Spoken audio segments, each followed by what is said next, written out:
Hi friends, it's a great time for a book.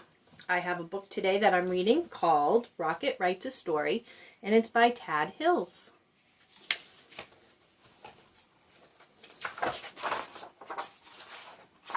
Rocket loved books. He loved to read them to himself or to sit quietly by his teacher, the little yellow bird, as she read them aloud. Rocket even liked the way books smelled. When he opened a new book, it smelled like a place he'd never been to, like a friend he'd never met. The little yellow bird agreed. Books are inspiring. They make me sing. Rocket loved words, too. After snack time, his teacher would say, "Rocket, why don't you use that nose of yours to sniff out some new words?" And off he'd go. He'd fetch some nice ones, like buttercup, and bug, and feather, and nest. "I'm looking for words," Rocket would announce to anyone who would listen.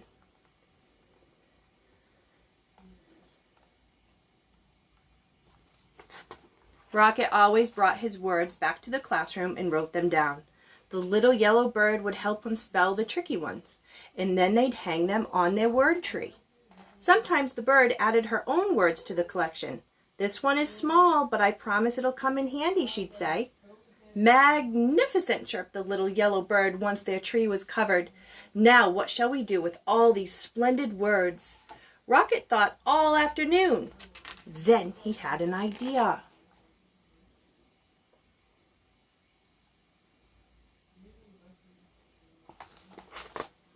Rocket left school that day with a very waggy tail. "I'm going to write a story," he declared to Fred and Emma. "My story will be an adventure about the great wide world," he told the butterfly.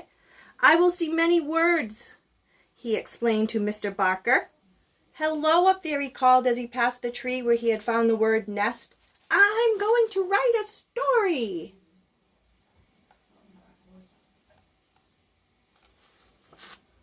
The next day, Rocket returned to his classroom. It was time to begin.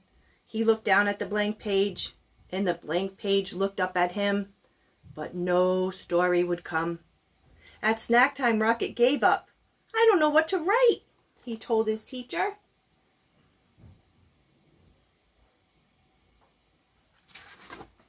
"Don't worry," the little yellow bird replied. "One of the hardest parts of writing is coming up with a good idea. But it's one of the most fun, too. Perhaps you want to write about something you've seen." "A bug?" asked Rocket. "Yes," sang the teacher. "Stories need good characters." "Or what about something that happened to you, or something that you really enjoy?" "My favorite stick?" suggested Rocket. "Of course," said the bird. "Or you could write about something that inspires you." "Inspires me?" asked Rocket. "Yes, something that excites you," the little yellow bird sang.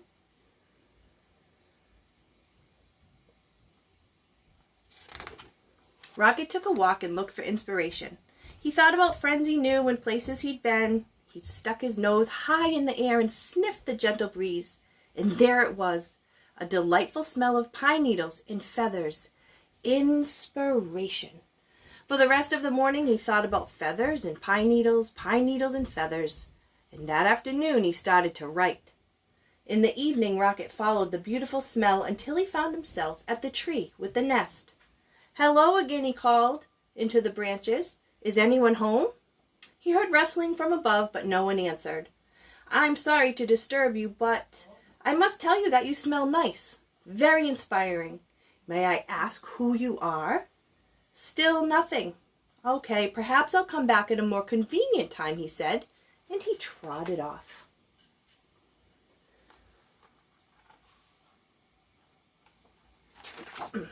That night, as Rocket watched the stars, he thought about feathers and a nest in a pine tree. He thought about his story and his collection of words.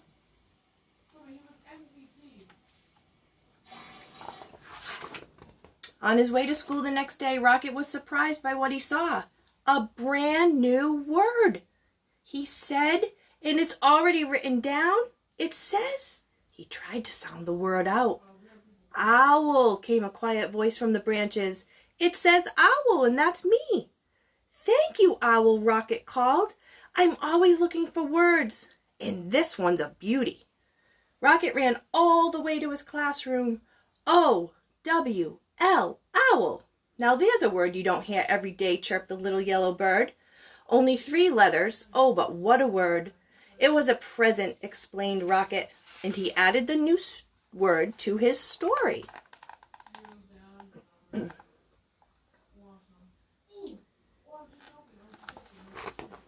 I'm writing a story about you, Rocket announced proudly to the owl the next morning. The owl poked her head out of the nest, and for the first time Rocket saw her friendly face. Her big round eyes blinked below feathery tufts. About me, she said softly. Would you like to come down and hear it? Asked Rocket. Thank you, but I think I'll listen from my nest, the owl answered. So Rocket cleared his throat and began to read. Once there was an owl. She smelled like feathers and pine needles, and she lived in a tree. The owl's eyes widened. Is there more? There will be, said Rocket.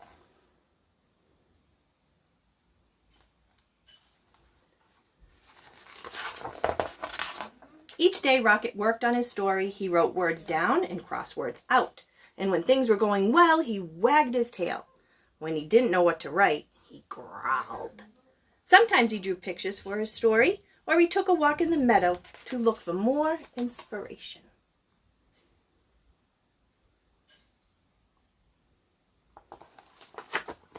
The little yellow bird encouraged him. Remember, stories take time, she'd say. She wanted to know more about the owl and asked Rocket questions. Why do you think the owl wouldn't come down? What color is her beak? And what does she do every day?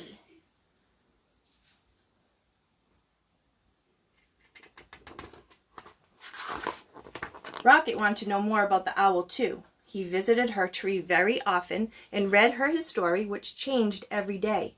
The owl was captivated.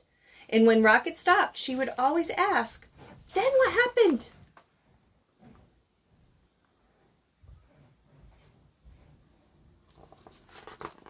At last came the day when Rocket knew he was finished.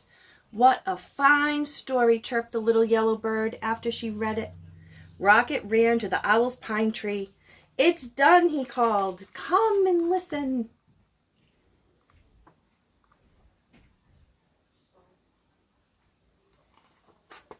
And so down and down came the owl till she was right beside Rocket. Then Rocket began to read. He read about an owl with friendly eyes and a beak the color of a buttercup. She lived in a nest high in a tree on the edge of a meadow and smelled like pine needles and feathers. She liked to nap in the daytime and listen to stories.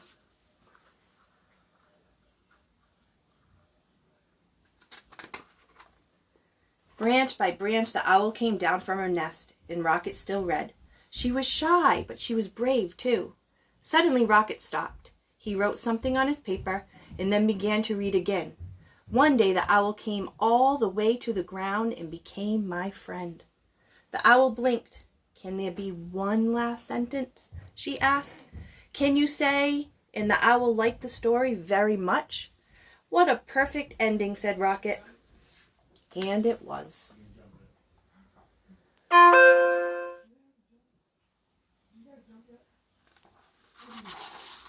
The end. Now I have an idea, everybody. Go collect words like Rocket and create your own word tree. And then maybe you can write a story like Rocket did too. All right, have a good day.